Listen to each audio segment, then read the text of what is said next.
આજરોજ પાટણ નગરપાલિકાના પ્રમુખ શ્રીમતી ચંદ્રિકાબેન પ્રહલાદભાઈ રાવળ અને પાટણ નગરપાલિકા ચીફ ઓફિસર હિરલબેન ઠાકરના જન્મદિવસ નિમિત્તે પાટણના નગરસેવકો દ્વારા વૃક્ષારોપણ કાર્યક્રમ યોજી જન્મદિવસની અનોખી અને પ્રેરણાદાયી ઉજવણી કરવામાં આવી.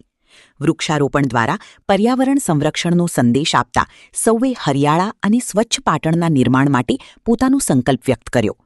જન્મદિવસની ઉજવણીને સમાજોપયોગી કાર્ય સાથે જોડીને સૌએ સેવા, સંવેદના અને પ્રકૃતિ પ્રત્યેની જવાબદારીનું ઉત્તમ ઉદાહરણ પૂરું પાડ્યું.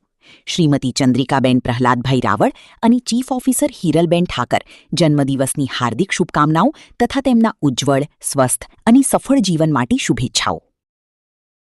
આપ સૌના લોકલાડીલા અને લોકપ્રિય આપણા પાટણ શહેરના પહેલા પ્રથમ વ્યક્તિ જે કહેવાય આપણા પાટણ નગરપાલિકાના પ્રમુખ શ્રીમતી ચંદ્રિકાબેન રાવળ અને આપણા ચીફ ઓફિસર શ્રી હિરલબેન ઠાકર કે બંનેનો જન્મદિવસ નિમિત્તે આજે મેં ઉજવણી કરી અને તે દરમિયાન મેં અહીંયા વૃક્ષ વાવીને વૃક્ષ વાવો જીવન બચાવોના સૂત્ર અનુસાર સૌએ પાટણના નગરજનોને અપીલ કરી અને જેમ તેને પોતાના જન્મદિવસ નિમિત્તે વૃક્ષ વાવ્યું છે એ જ રીતે આપ સૌ પોતાના જન્મદિવસ નિમિત્તે પણ જેટલા વૃક્ષ વાવી શકો એટલા વાવી પાટણને હરિયાળું બનાવવાનો ખૂબ પ્રયત્ન કરજો.